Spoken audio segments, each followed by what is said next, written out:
हाय लोगोफोर फिन खेबसे चेनेलाव फैफिनबावनाय जालायबाय जायफोरा मोजां मोनो नैबे भिडिअखौ नायलांनो हागोन थ' आङो सुंद' आपडेट्स लानानै फिन खेबसे चेनेलाव फैफिनबावनाय जादों आरोना थ' आङो आपडेट्सखौ होलांगासिनो दङ बिनि सिगां आङो एसे नैबे सिनारिखौ दिन्थिनो लादों नोंथांमोननोहाय आङो दा फोथार साइडआव दंफैयो माने एसे दैबो नायफैदों आरोना नै दैया ओरैबायदि लोमबाय हरसेयावनो मार दै जाजोब्बाय आरोना थ' मेसें बोथोरनि एसे आबाद मावनो लादों आबाद माने मिथिखायो नोंथांमोना नैबे समावहाय गोबांफोरानो बर' धान होननानै बुङोना बर' माइ गिदिर ना जेराव माइरङा थ' बे माइखौ एसे गायसावगासिनो जेराव मेराव दा जोंबो एसे गायनो सानदों आरोना हारसिं नङा दै लोगो नांनानै माने गायनो सानदों एसे हारसिं माने हाख'वा आलिसो खोनो ना दैसो सोनो जायो आरोना दा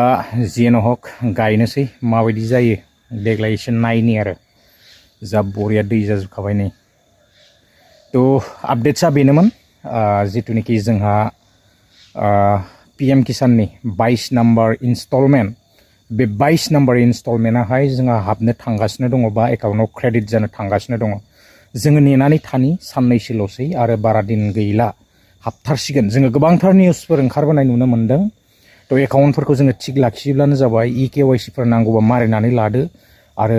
जोङो गोबांफ्रानो एबारावहाय नामफोरखौहाय दानजादों होननानै जोङो एसे मिथिनो मोन्दों आरो जायफोरा माने भुवा नङा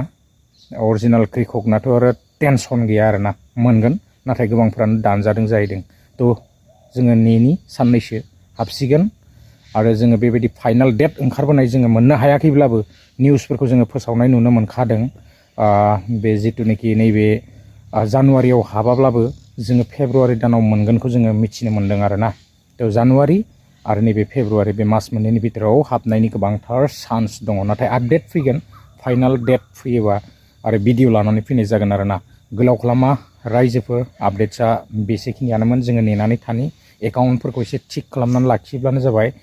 माने जिकुनु मुहुर्तआवनो फैसाया एकाउन्टआव क्रेडिट जानो हागौ आरोना थ' जोङो एसे नेनानै थानि थ' रायजोफोर एसे आबाद मावनोसै आङो उननि भिडिअआवबो लाबोगोन आरो दिन्थिगोन आरोना थ' माबायदि जायो नेक्स्ट भिडिअ लोगो मोनगोन गोजोन्थों बाय এগৰাকী যোগ্য কৃষকে লাভ কৰিব PM কিষাণৰ ধন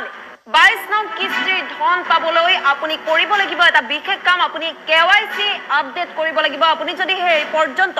KYC আপডেট কৰা নাই তেন্তে শীঘ্ৰেই KYC আপডেট কৰি লওক অন্যথা আপুনি হয়তো বঞ্চিত হ'ব পাৰে ধন লাভৰ পৰা গতিকে ডাঙৰ খবৰ প্ৰতিগৰাকী কৃষকৰ বাবে ডাঙৰ খবৰ